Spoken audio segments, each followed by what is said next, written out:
Hello everyone, आज हम पढ़ेंगे क्लास 10th की फिजिक्स का चैप्टर नंबर 2 जिसका नाम है human I and colourful world. तो ये जो चैप्टर है वो दो पार्ट्स में डिवाइडेड है, जिसमें पहला पार्ट है ह्यूमन आई के बारे में, जिसमें हम आई के पार्ट्स और उनके फंक्शंस के बारे में स्टडी करेंगे और साथ में हम हमारी आईज में जो डिफेक्ट्स होते हैं उनके बारे में पढ़ेंगे। और सेकेंड पार्ट में हम कलरफुल वर्ल्ड के बारे में समझेंगे, जहाँ पर हम rainbow formation, dispersion, scattering of light जैसे और भी टॉपिक्स को पढ़ेंगे।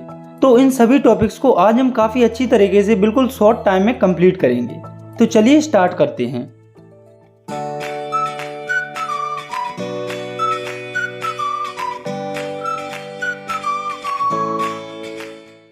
तो सबसे पहले हम समझते हैं ह्यूमन आई के बारे में। तो ये तो काफ़ी बेसिक चीज़ हो गई, क्योंकि हम सब जानते हैं कि आई जो है उसकी हेल्प से हम चीज़ों को देख पाते हैं। तो हमें अब तक आई के बारे में सिर्फ इतनी ही नॉलेज है, लेकिन ये जो आई है वो बाहर से जितनी सिंपल दिखती है, अंदर से उतनी ही कॉम्प्लेक्स स्ट्रक्चर होती है। इसके कई सारे पार्ट्स होते हैं जिन्हें हम एक एक करके समझने वाले हैं। तो आई हमारी बॉडी में एक ऑर्गन होता है जिसकी वजह से हम देख पाते हैं, और इसका जो डायमीटर होता है वो होता है अप्रोक्स 2.4 सेंटीमीटर। इसके बाद है इसके पार्ट्स। तो आई का पहला पार्ट है कॉर्निया। तो इस डायग्राम में आप जो ये पार्ट देख रहे हैं ये है कॉर्निया। तो it is the outermost transparent part of the eye that covers and protect eye and allow light to enter in the eye. तो ये जो है वो आई का बाहरी और ट्रांसपेरेंट पार्ट होता है। ट्रांसपेरेंट यानी कि पारदर्शी, जिससे कि लाइट पास आउट हो सकती है, और ये जो है वो आई को कवर और प्रोटेक्ट करता है और साथ में लाइट को अलाउ करता है आई में एंटर के लिए। इसके बाद है अगला पार्ट जो कि है आइरिस। तो it is a dark muscular tissue behind cornea that controls the size of people. तो आप इस डायग्राम को देखिए, इसमें ये जो आपको दिख रहा है ये है आइरिस। तो ये एक डार्क मस्कुलर टिश्यू होता है जो कि कॉर्निया के पीछे प्रेजेंट होता है, जो कि पीपल के साइज को कंट्रोल करता है। पीपल क्या होता है ये हम आई के अगले पार्ट में यानी कि अब समझने वाले हैं। तो it is a small opening in the iris that controls the amount of light to enter in the eye. It is also called window of the eye. तो पीपल जो है वो एक स्मॉल ओपनिंग होती है आइरिस में। तो इस आइरिस के अंदर ये डार्क वाला जो पार्ट आपको दिख रहा है ये है पीपल। तो ये जो पीपल है वो कंट्रोल करता है कि हमारी आई में कितनी लाइट जाएगी। जैसे कि हम किसी लाइट वाले कमरे में होते हैं या फिर सनलाइट में होते हैं, तब पीपल का जो साइज है वो कम हो जाता है। वहीं पर जब हम थोड़े से डार्कर रूम या फिर अंधेरे में होते हैं तब पीपल का जो साइज है वो बढ़ जाता है विजिबिलिटी को क्लियर करने के लिए। तो आप इसे ऐसे समझिए, ये है आइरिस जो कि इस पूरे डार्क पार्ट को बोला जाता है। तो इसके अंदर थोड़ा सा और जो ये डार्क पार्ट है ये है पीपल। इसका साइज लाइट की क्वांटिटी में कम या ज़्यादा होता रहता है और ये लाइट की क्वांटिटी को कंट्रोल करता है। ये एज अ विंडो काम करता है आई के लिए, इसीलिए इसे विंडो ऑफ द आई भी कहा जाता है। इसके बाद आई का अगला पार्ट है क्रिस्टलाइन लेंस। तो इसे आई लेंस भी कहा जाता है, जो कि आइरिस और पीपल के पीछे प्रेजेंट होता है। तो हम इसके बारे में थोड़ा सा और समझते हैं। It is a convex lens composed of fibrous jelly like material. It provides real and inverted image on retina. तो ये जो है वो कॉन्वेक्स लेंस होता है। जनरली जब हम लेंस वर्ड सुनते हैं तो हमारे दिमाग में आता है कि ये ग्लास से बना होता है, लेकिन आई में जो आई लेंस या क्रिस्टलाइन लेंस होता है वो जेली टाइप के फाइब्रस मटेरियल से बना होता है, जो कि रेटिना पर रियल और इन्वर्टेड इमेज फॉर्म करता है। तो रेटिना क्या होता है ये हम आगे समझेंगे। यहाँ हमें इतना जानना है कि आई लेंस में इमेज रियल और इन्वर्टेड फॉर्म होती है। तो रियल इमेज वो इमेज होती है जिसे हम ऑब्टेन कर सकते हैं, वहीं पर इन्वर्टेड का मतलब होता है उल्टी इमेज। तो रेटिना पर इमेज उल्टी फॉर्म होती है। इसके बाद अगला पार्ट जो कि हमें समझना है वो है रेटिना। तो जो रेटिना होता है वो आई में बिल्कुल पीछे की तरफ प्रेजेंट होता है, जिस पर रियल और इन्वर्टेड इमेज फॉर्म होती है। तो इसके बारे में भी हम थोड़ा सा समझते हैं। It is a membrane that contain many light sensitive cells on back of an eye. Image formed on retina and generate electrical signals. तो ये रेटिना होती है वो आई में पीछे की तरफ प्रेजेंट होती है, जिसमें कि काफ़ी सारे लाइट सेंसिटिव सेल्स प्रेजेंट होते हैं, और इन सेल्स का काम होता है कि जो भी इमेज रेटिना पर फॉर्म होती है वो उसे इलेक्ट्रिकल सिग्नल्स में कन्वर्ट करती है। तो यहाँ पर रेटिना के बारे में आपको दो बातें याद रखनी है। पहली ये कि रेटिना पर जो इमेज फॉर्म होती है वो रियल और इन्वर्टेड होती है, और दूसरी ये कि जो भी इमेज रेटिना पर फॉर्म होती है, रेटिना पर जो सेल प्रेजेंट होती हैं वो उसे इलेक्ट्रिकल सिग्नल्स के फॉर्म में कन्वर्ट कर देते हैं। इसके बाद आई का अगला पार्ट है ऑप्टिक नर्व। तो जो इलेक्ट्रिकल सिग्नल्स हमारे रेटिना पर जनरेट हुए थे, ऑप्टिक नर्व उन सिग्नल्स को ब्रेन में ट्रांसफ़र करता है। तो अभी हमने पढ़ा था कि रेटिना पर जो इमेज फॉर्म होती है वो रियल और इन्वर्टेड होती है, यानी कि रेटिना पर जो इमेज फॉर्म होती है वो उल्टी होती है। तो अब आप सोच रहे होंगे कि ऐसा कैसे हो सकता है, हमें तो सब कुछ बिल्कुल सीधा और सही सही दिखाई देता है। तो ऐसा इस तरह से होता है कि हमारा जो ब्रेन होता है उसे पता होता है कि जो इमेज रेटिना पर फॉर्म होती है वो इन्वर्टेड या उल्टी होती है। इसीलिए हमारे ब्रेन में जो सिग्नल जाते हैं हमारा ब्रेन उसे प्रोसेस करके सीधा कर लेता है, फिर हमें सारी चीज़ें सीधी दिखाई देती हैं। तो हमने आई के आगे वाले पार्ट्स को समझ लिया है और साथ में पीछे वाले पार्ट्स को भी समझ लिया है। तो अब हम देखते हैं आई की एक और पार्ट को, जो कि है विट्रस ह्यूमर। तो ये जो है वो आई का काफ़ी बड़ा या कहीं सबसे बड़ा पार्ट होता है, जो कि क्लियर और कलरलेस फ्लूइड होता है वाटर की तरह। और इसका फंक्शन होता है कि ये जो है वो हमारी आई को न्यूट्रिएंट्स प्रोवाइड करता है और इसके साथ ये जो है वो हमारी आई को शेप में रखने का काम करता है। तो हमने यहाँ पर आई के मोस्टली सभी पार्ट्स को समझ लिया है, लेकिन आई का एक पार्ट अभी हमने नहीं समझा है, जो कि है सिलेरी मसल। तो सिलेरी मसल्स को हम अगले कॉन्सेप्ट जो कि है अकोमोडेशन उसके थ्रू समझेंगे। तो पहले हम देख लेते हैं सिलेरी मसल्स की लोकेशन को। तो जो सिलेरी मसल्स होते हैं वो लेंस के बिल्कुल ऊपर की तरफ और नीचे की तरफ प्रेजेंट होती हैं। तो अब हम समझते हैं हमारे अगले कंसेप्ट को, जो कि है अकोमोडेशन ऑफ आई। तो ये एक प्रोसेस होती है जिसमें आई की जो सिलेरी मसल्स होती हैं वो आई की फोकल लेंथ को चेंज करती है, जिससे कि जो इमेज है वो क्लियरली फॉर्म होती है रेटिना पर। तो यहाँ से हमें सिलेरी मसल्स के फंक्शन समझने को मिलते हैं। तो हम सिलेरी मसल्स की लोकेशन पहले ही देख चुके हैं। तो ये जो है वो हमारी लेंस का शेप चेंज करता है जब हमारी आईज को किसी नियर बाय ऑब्जेक्ट पर फोकस करना हो या किसी दूर वाले ऑब्जेक्ट को देखना हो। तो अब हम वापस आते हैं एकोमोडेशन पर। तो इसे हम सिंपली कह सकते हैं कि ये हमारी आंखों की एक ऐसी एबिलिटी होती है जिसके कारण हम दूर वाले ऑब्जेक्ट को भी क्लियर देख पाते हैं और पास वाले ऑब्जेक्ट को भी क्लियर देख पाते हैं। तो ये जो एकोमोडेशन की प्रोसेस होती है इसमें सिलेरी मसल्स का मेजर रोल होता है। तो अब हम देखते हैं कि हमारी आईज के अंदर इमेज कैसे फॉर्म होती है। तो पहले हम देख लेते हैं फार ऑब्जेक्ट के लिए, यानी कि दूरी पर रखे हुए ऑब्जेक्ट के लिए इमेज कैसे फॉर्म होती है। तो जब कोई ऑब्जेक्ट दूरी पर रखा हुआ होता है तो उसके लिए सिलेरी मसल्स रिलैक्स हो जाती हैं, यानी कि खुल जाती हैं, और लेंस जो है वो पतला हो जाता है, जिसकी वजह से फोकल लेंथ जो है वो इंक्रीज हो जाती है और इसी वजह से हम जो है वो दूर के ऑब्जेक्ट्स को क्लियरली देख पाते हैं। तो यहाँ पर हुआ क्या, सबसे पहले दूर के ऑब्जेक्ट्स को देखने के लिए जो सिलेरी मसल्स है वो रिलैक्स्ड होती हैं और लेंस पतला हो जाता है, जिसकी वजह से फोकल लेंथ इंक्रीज हो जाती है और हम दूर के ऑब्जेक्ट्स को क्लियरली देख पाते हैं। इसके बाद हम देखते हैं accommodation for near by object. तो जब कोई ऑब्जेक्ट पास में रखा हुआ होता है तो हमारी जो सिलेरी मसल्स होती हैं वो कॉन्ट्रैक्ट हो जाती हैं और जो लेंस होता है वो थिक हो जाता है, यानी कि मोटा हो जाता है, जिसकी वजह से फोकल लेंथ डिक्रीज हो जाती है और हम जो है वो नियर बाय ऑब्जेक्ट्स को क्लियरली देख पाते हैं। तो नियर बाय ऑब्जेक्ट्स के लिए एकोमोडेशन की प्रोसेस फार ऑब्जेक्ट से उल्टी होती है। तो इसके बाद हम देखते हैं रेंज ऑफ ह्यूमन विजन, यानी कि हमारी आंखों से हम कहाँ तक देख पाते हैं। तो हमारी आंखों का नियर पॉइंट होता है 25 सेंटीमीटर, यानी कि हम 25 सेंटीमीटर तक किसी ऑब्जेक्ट को क्लियरली देख पाते हैं। इससे कम डिस्टेंस को हम क्लियरली नहीं देख पाते। अगर हम बात करें फार पॉइंट की, तो अब आप ही सोचिए कि आपने सबसे दूरी पर क्या चीज़ देखी है। तो आपने काफ़ी दूर दूर की चीज़ों को अपनी आंख से देखा होता है, जैसे कि सन, मून, ETC।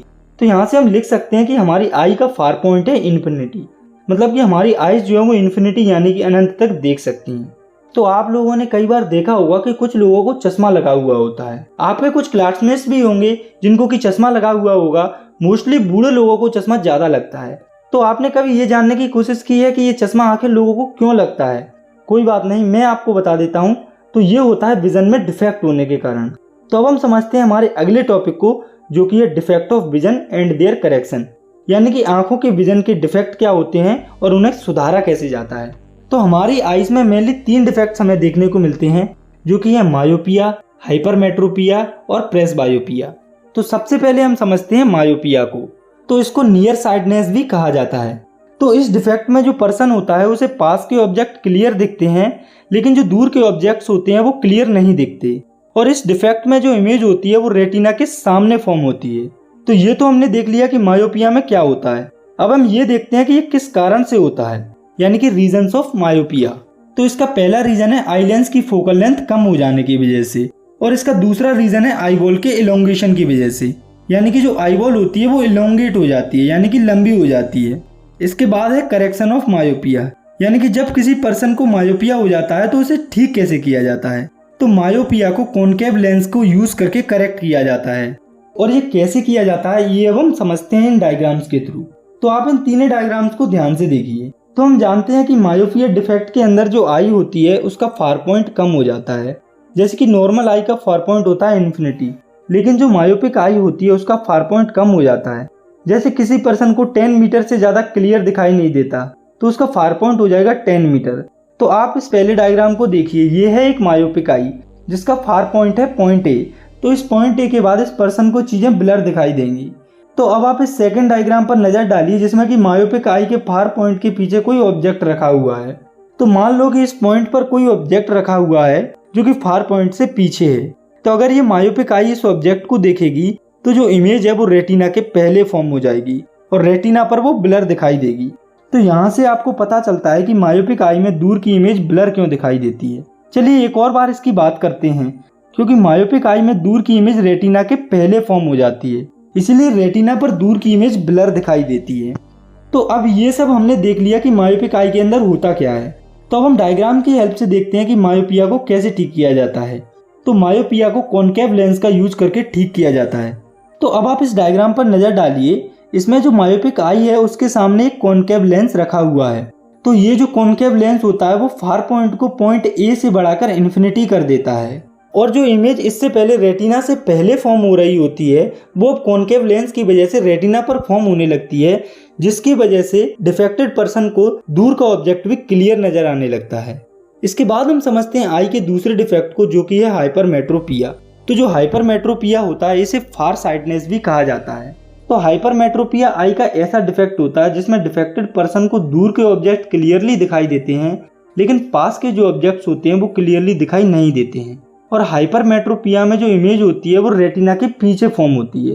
तो अब हम देखते हैं रीजंस ऑफ हाइपरमेट्रोपिया, यानी कि हाइपरमेट्रोपिया के कारण। तो हाइपरमेट्रोपिया के मेनली दो रीजन होते हैं, जिसमें कि पहला है focal length of I increases, यानी कि आई लेंस के फोकल लेंथ के बढ़ जाने के कारण, और इसका दूसरा रीजन है आई बॉल के छोटा हो जाने के कारण। तो अब हमने हाइपरमेट्रोपिया और उसके रीजन के बारे में समझ लिया है। इसके बाद हम देखते हैं करेक्शन ऑफ हाइपरमेट्रोपिया के बारे में, यानी कि हाइपरमेट्रोपिया को कैसे ठीक किया जाता है। तो हाइपरमेट्रोपिया को कॉन्वेक्स लेंस को यूज करके ठीक किया जाता है। तो जो हाइपरमेट्रोपिया होता है वो मायोपिया का बिल्कुल अपोजिट होता है। तो अब हम डायग्राम्स की हेल्प से हाइपरमेट्रोपिया और उसके करेक्शन को समझेंगे।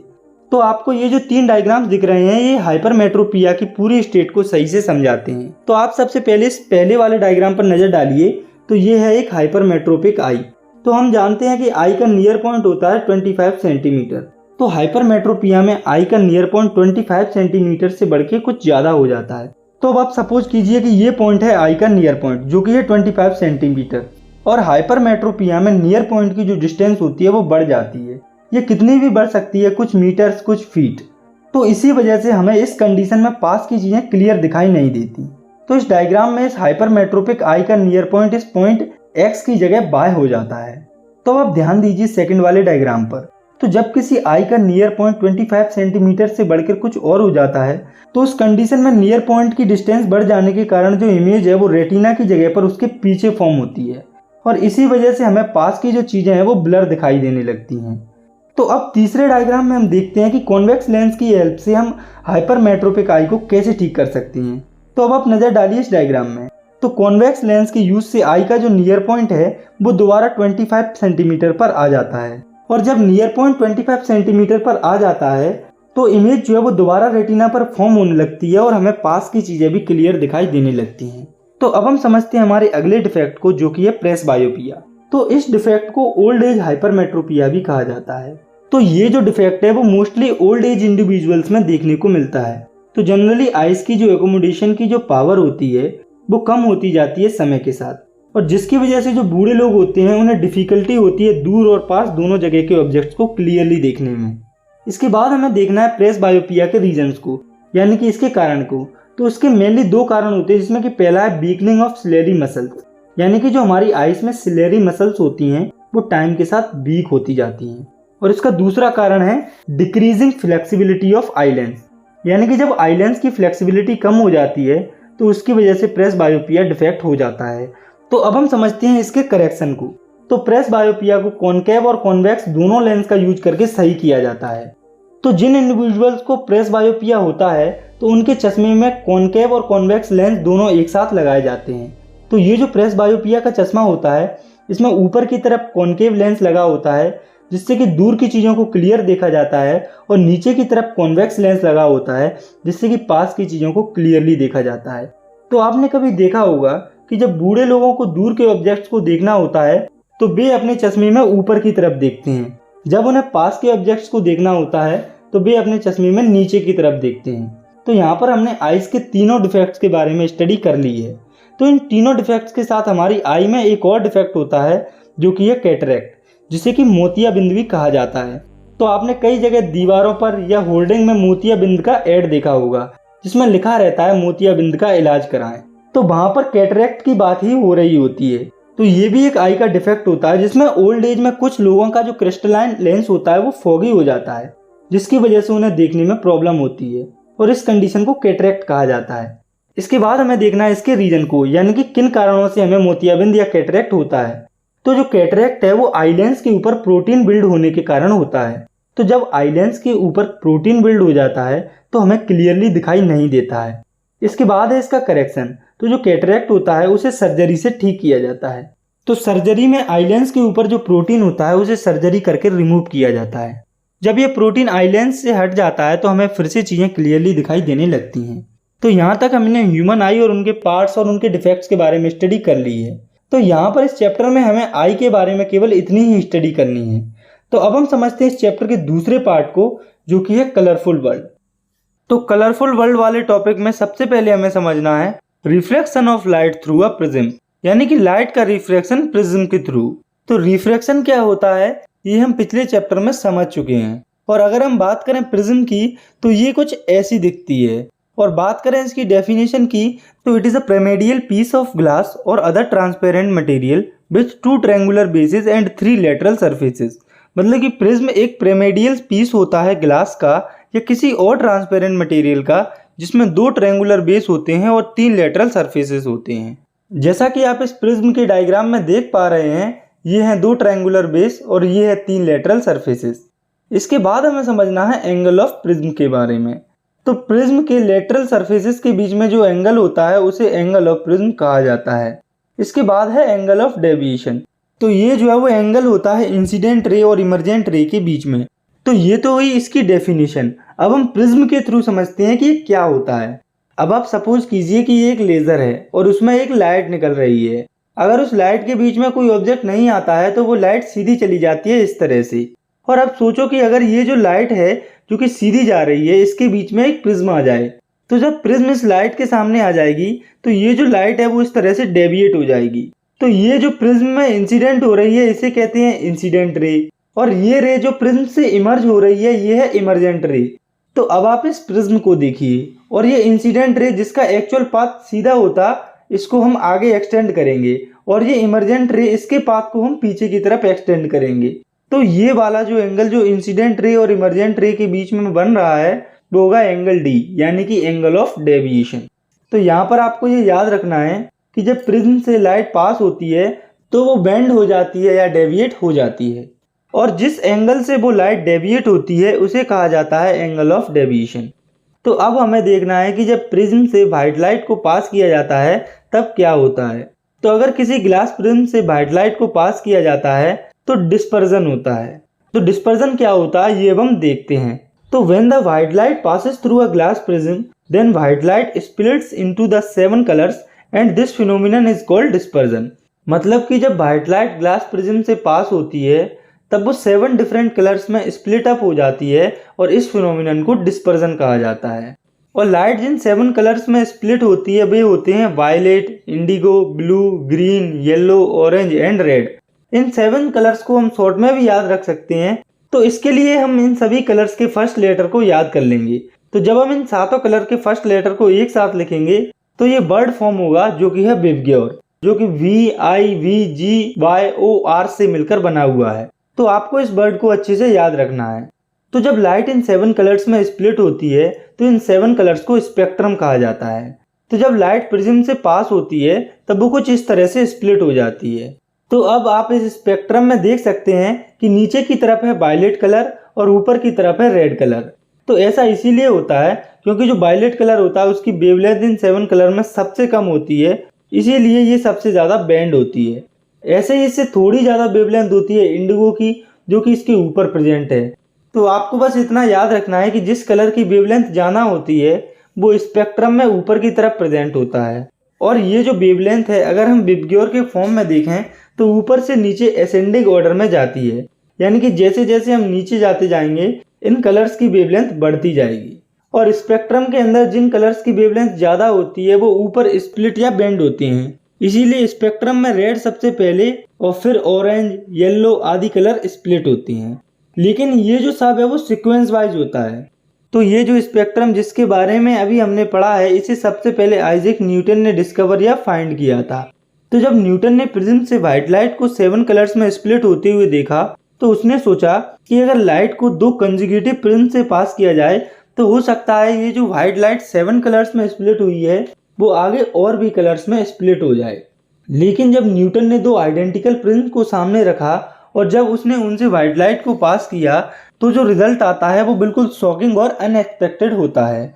और वो रिजल्ट होता है कि जब पहले ग्लास प्रिज्म से जब व्हाइट लाइट पास होती है तब वो एज एक्सपेक्टेड 7 कलर्स में स्प्लिट हो जाती है।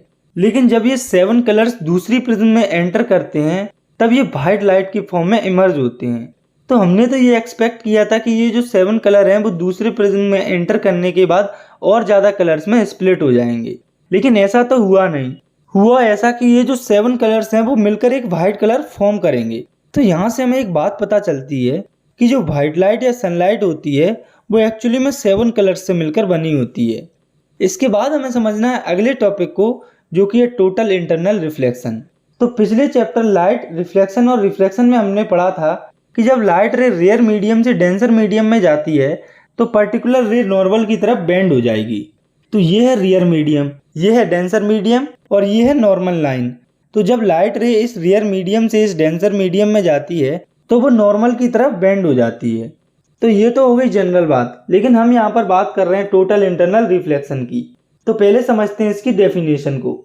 तो when a light enters denser medium to rare medium and angle of incidence below critical angle, then the light reflects to in a denser medium and this is called total internal reflection। तो इसमें सबसे पहले आपको ये याद रखना है कि लाइट जो है वो डेंसर से रेयर मीडियम में जा रही है। तो यहाँ इस डायग्राम से हम ये समझेंगे कि लाइट कब डेंसर से रेयर मीडियम में एंटर करेगी। तो अगर पर्टिकुलर लाइट रे जो कि डेंसर मीडियम से रेयर मीडियम में जा रही है, अगर उसका angle of incidence critical angle से ज़्यादा हुआ तो वो लाइट रे डेंसर मीडियम से रेयर मीडियम में जाएगी। तो क्रिटिकल एंगल वो एंगल होता है जिससे एंगल ऑफ इंसिडेंस का एंगल ज़्यादा होने पर लाइट रे डेंसर से रेयर मीडियम में पास हो पाती है। तो जो टोटल इंटरनल रिफ्लेक्शन फिनोमिनन होता है उसमें जो एंगल ऑफ इंसिडेंस होता है वो क्रिटिकल एंगल से कम होता है, इसीलिए लाइट रे जो है वो डेंसर मीडियम से डेंसर मीडियम में ही रिफ्लेक्ट हो जाती है, कुछ इस तरह से। और इस फिनोमिनन को टोटल इंटरनल रिफ्लेक्शन कहा जाता है। इसके बाद हमें समझना है टोटल रिफ्लेक्शन के एक और फिनोमिनन को, जो कि है रेनबो फॉर्मेशन। तो ग्लास प्रिज्म से लाइट के डिस्पर्जन को भले ही आपने ना देखा हो, लेकिन आप सभी ने रेनबो यानी इंद्रधनुष को आसमान में बनते हुए जरूर देखा होगा। तो अब हम समझते हैं इसके बारे में। तो ये एक नेचुरल स्पेक्ट्रम होता है जो कि हमें बारिश के बाद आसमान में देखने को मिलता है, और ये जो है वो सन के अपोजिट डायरेक्शन में ऑब्जर्व किया जाता है। और जब रेनबो बनता है तो हमें ये 3 फिनोमिनन देखने को मिलते हैं, जो कि है रिफ्रैक्शन, डिस्पर्जन और टोटल इंटरनल रिफ्लेक्शन। तो अब हम देखते हैं रेनबो फॉर्मेशन को डायग्राम की हेल्प से। तो यहाँ पर ये है हमारा सन। तो जब सन से लाइट इस वाटर ड्रॉप पर पड़ती है तो यहाँ पर रिफ्रैक्शन होता है। और रिफ्रैक्शन इसलिए क्योंकि आप देख सकते हैं कि यहाँ पर लाइट जो है वो एयर मीडियम से वाटर मीडियम में पास हो रही है। और जब लाइट एयर से वाटर मीडियम में पास हो जाएगी तो उसके बाद ये जो लाइट है इसका डिस्पर्जन हो जाएगा, यानी कि ये वाटर ड्रॉप के अंदर इन 7 कलर्स में स्प्लिट हो जाएगी। और जब लाइट का इस वाटर ड्रॉप के अंदर डिस्पर्जन हो जाता है उसके बाद इसमें होता है इंटरनल रिफ्लेक्शन। तो ये जो वाटर ड्रॉप है जिसमें डिस्पर्जन हुआ है उसका जो एंगल ऑफ इंसिडेंस है वो क्रिटिकल एंगल से कम होता है, और इसमें इंटरनल रिफ्लेक्शन की वजह से ये जो 7 कलर्स हैं वो इधर की तरफ डाइवर्ट होते हैं और हमें रेनबो फॉर्म होते हुए दिखता है। तो रेनबो फॉर्मेशन की प्रोसेस में हमारी लोकेशन यहाँ पर रहती है और हमें रेनबो फॉर्म होते हुए दिखता है। इसके बाद हम समझते हैं अगले फिनोमिनन को, जो कि है एटमॉस्फेरिक रिफ्रैक्शन। तो पिछले चैप्टर में हमने रिफ्रैक्शन के बारे में पढ़ा था और आज भी हम रिफ्रैक्शन को ही पढ़ने जा रहे हैं। लेकिन ये वाला जो रिफ्रैक्शन जो कि हम पढ़ने जा रहे हैं ये सिंपल रिफ्रैक्शन से थोड़ा अलग है, क्योंकि अब हम पढ़ने जा रहे हैं रिफ्रैक्शन को एटमॉस्फेयर के अंदर। तो आप सभी ने बचपन में एक पोयम जरूर पढ़ी या सुनी होगी और अभी भी आप छोटे बच्चों से वो पोयम सुनते होंगे जिसका नाम है ट्विंकल ट्विंकल लिटिल स्टार। तो ये पोयम हर किसी ने अपने बचपन में जरूर पढ़ी या सुनी होती है। तो अब अगर मैं आपसे कहूँ कि मैं और आप जिसने ये पोयम पढ़ी या सुनी है उन्हें बचपन से लेकर आज तक उल्लू बनाया गया है, क्योंकि ये जो स्टार होते हैं वो एक्चुअली में ट्विंकल करते ही नहीं है, वो बस हमें ट्विंकल करते हुए दिखते हैं एटमॉस्फेरिक रिफ्लेक्शन के कारण। तो इसको समझने से पहले हम समझते हैं एटमॉस्फेयर को। तो ये जो वो गैसेस की लेयर से बना होता है जो कि पूरे प्लैनेट को सराउंड करता है। जैसे कि अर्थ का है एक पर्टिकुलर एटमॉस्फेयर जो कि gases, water droplets, dust particles etcetera से मिलकर बना होता है। और हम जानते हैं कि जो रिफ्रैक्शन होता है वो होता है मीडियम्स में रिफ्रैक्टिव इंडेक्स के गैप से। और हमारे एटमॉस्फेयर में भी कुछ हॉट गैसेस होती हैं, कुछ कोल्ड गैसेस होती हैं, और हॉट और कोल्ड गैसेस के रिफ्रैक्टिव इंडेक्स में भी कुछ गैप होता है। जैसे कि हॉट गैसेस का रिफ्रैक्टिव इंडेक्स कम होता है कोल्ड गैसेस से, और इसी रिफ्रैक्टिव इंडेक्स के गैप की वजह से लाइट जब एटमॉस्फेयर में डिफरेंट गैसेस से पास होती है जिनके रिफ्रैक्टिव इंडेक्स अलग अलग होते हैं, उसमें रिफ्रैक्शन होता है। और लाइट के उस एटमॉस्फेयर में रिफ्रैक्शन को एटमॉस्फेरिक रिफ्रैक्शन कहा जाता है। और ये जो एटमॉस्फेरिक रिफ्रैक्शन होता है इसकी वजह से मेनली हमें दो फिनोमिनन देखने को मिलते हैं, जो कि ट्विंकलिंग ऑफ स्टार यानी कि तारों का टिमटिमाना और advance sunrise and delayed sunset यानी कि सूर्य के अस्त और उदय होने में इस फिनोमिनन का रोल होता है। और ये दोनों फिनोमिनन कैसे होते हैं ये अब हम समझते हैं। तो पहले हमें देखना है ट्विंकलिंग ऑफ स्टार वाले फिनोमिनन को। तो मैं आपको बताना चाहता हूँ कि ये जो स्टार होते हैं वो एक्चुअली में ट्विंकल करते ही नहीं है, ये बस हमें टिमटिमाते हुए दिखते हैं, एक्चुअली में टिमटिमाते नहीं हैं। इसे आप इस डायग्राम से समझिए, जैसे कि ये है आप और ये है अर्थ, और आप यहाँ से स्टार्स को देख रहे हैं। तो जब स्टार से लाइट अर्थ पर आएगी तो वो लाइट हमारे एटमॉस्फेयर से पास होगी, और हमारे एटमॉस्फेयर में काफ़ी सारी गैसेस प्रेजेंट होती है। और जब लाइट एटमॉस्फेयर से पास होती है तो गैसेस के डिफ्रैक्ट रिफ्रैक्टिव इंडेक्स के कारण उस लाइट का एटमॉस्फेरिक रिफ्रैक्शन हो जाता है और हमें स्टार की अपीरियंट पोजीशन एक्चुअल पोजीशन से गलत दिखती है। और लाइट जो कि हमारी आइज तक एटमॉस्फेयर के थ्रू पहुंचती है वो एटमॉस्फेरिक रिफ्रैक्शन के कारण ऊपर नीचे होती हुई आती है। इसलिए स्टार से जो लाइट आती है वो हमें कभी कम या ज़्यादा दिखती है और हमें लगता है कि स्टार ट्विंकल हो रहे हैं, यानी कि टिमटिमा रहे हैं। तो अब आप सोचिए कि जब हमें तारे टिमटिमाते हुए दिखते हैं तो जो प्लैनेट्स होते हैं वो हमें टिमटिमाते हुए क्यों नहीं दिखते? तो ऐसा इसीलिए होता है क्योंकि जो प्लैनेट्स होते हैं वो काफ़ी पास में होते हैं हमारी अर्थ के। अगर हम उन्हें कंपेयर करें स्टार से तो प्लैनेट्स पास में होने की वजह से बड़े दिखते हैं, इसीलिए वो हमें टिमटिमाते हुए नहीं दिखते। इसके बाद है दूसरा फिनोमिनन जो कि है advance sunrise and delayed sunset. तो आपने शायद कभी किसी से सुना होगा कि जो सन होता है वो हमें एक्चुअल सनराइज से 2 मिनट पहले दिखने लगता है और सनसेट होने के 2 मिनट बाद भी हमें दिखता रहता है। तो ये जो एडवांस सनराइज और डिलेड सनसेट का जो फिनोमिनन होता है वो एटमॉस्फेरिक रिफ्रैक्शन के कारण होता है। आप इसे इस डायग्राम की हेल्प से समझ सकते हैं। तो ये है अर्थ और ऊपर ये जो आप देख रहे हैं ये है एटमॉस्फेयर, और ये है ईस्ट साइड और ये है वेस्ट साइड, और ये जो लाइन आपको दिख रही है ये है होरिजन। तो सन जब इस होरिजन लाइन से ऊपर आता है तब सनराइज कंसीडर किया जाता है। तो अब आप यहाँ पर देखिए, यहाँ पर जो सन है वो होरिजन के नीचे है और यहाँ से सन की लाइट एटमॉस्फेयर तक पड़ती है। तो हम जानते हैं कि एटमॉस्फेयर के बाहर रेयर मीडियम होता है और अंदर डेंसर मीडियम होता है। तो जब लाइट सन से एटमॉस्फेयर पर पड़ती है तो वो बेंड हो जाती है और इंडिविजुअल जो अर्थ पर खड़ा रहता है उसे एटमॉस्फेरिक रिफ्रैक्शन के कारण 2 मिनट जल्दी सनराइज देखने को मिलता है। और सेम कंडीशन हमें सनसेट पर भी देखने को मिलती है। तो सनसेट के टाइम पर सन जो है वो होरिजन के नीचे चला जाता है। तो यहाँ पर भी लाइट जो है वो इसी तरह से रिफ्लेक्ट होती है और इसीलिए हमें सनसेट होने के 2 मिनट बाद भी सन दिखाई देता रहता है। इसके बाद हमें समझना है इस चैप्टर के आखिरी टॉपिक को, जो कि है स्कैटरिंग ऑफ लाइट। तो इसे आप ऐसे समझिए कि जब लाइट एटमॉस्फेयर से पास होती है और वो एटमॉस्फेयर में प्रेजेंट छोटे बड़े पार्टिकल से टकराती है तो वो उनसे टकराकर स्कैटर हो जाएगी, यानी कि अलग अलग डायरेक्शन में फैल जाएगी। और इसी फिनोमिनन को हम स्कैटरिंग ऑफ लाइट कहते हैं। और ये जो लाइट की स्कैटरिंग होती है वो पार्टिकल्स के साइज पर डिपेंड करती है। जैसे कि जो छोटे या फाइन पार्टिकल्स होते हैं वो ब्लू कलर को सबसे ज़्यादा स्कैटर करते हैं, यानी कि लाइट जब छोटे पार्टिकल से पास होती है तब ब्लू कलर सबसे ज़्यादा दिखता है। और ऐसा इसीलिए होता है क्योंकि ब्लू कलर की सबसे शॉर्ट वेवलेंथ होती है। वहीं पर जब लाइट मीडियम साइज के पार्टिकल से पास होती है तो मेनली रेड कलर स्कैटर होता है, क्योंकि रेड कलर की वेवलेंथ लंबी होती है। और जो लार्ज पार्टिकल होते हैं वो सभी कलर्स की लाइट को स्कैटर करते हैं। इसीलिए हमें लाइट का कलर वाइट दिखता है, लेकिन एक्चुअली में ये 7 कलर से मिलकर बनी होती है। तो स्कैटरिंग ऑफ लाइट में हमें पहला कंसेप्ट समझना है, जो कि टिंडल इफेक्ट। तो टिंडल इफेक्ट के बारे में आप पहले भी क्लास 9th में पढ़ चुके हैं। चलिए यहाँ पर भी हम एक बार इसको रिवाइज कर लेते हैं। तो हमारे एटमॉस्फेयर में कई सारे dust particles, टिनी water droplets, smoke particles etcetera present होते हैं, और लाइट जो है वो हम तक इन पार्टिकल्स को पास करते हुए आती है। तो लाइट जब इन कोलॉइडल सॉल्यूशन से पास होती हुई हम तक आती है तो हमें लाइट का जो पाथ है वो दिखता है, और इस फिनोमिनन को टिंडल इफेक्ट कहा जाता है। इसे अगर आपको एक्सपीरियंस करना है तो आप सुबह सुबह किसी कमरे जिसमें कि एक साइड से या छोटी सी जगह से सनलाइट आ रही हो, तो आपको लाइट कोलोडियल सॉल्यूशन से पास होते हुए या फिर कहीं टिंडल इफेक्ट दिख जाएगा। इसके बाद हमें देखना है स्कैटरिंग ऑफ लाइट के दूसरे फिनोमिनन को, जो कि है why does sky appears blue, यानी कि हमें आसमान नीला क्यों दिखता है। तो जब भी हम आसमान में देखते हैं तो वो हमें नीला दिखता है, लेकिन आसमान जो है वो बस हमें नीला दिखता है, नीला होता नहीं है।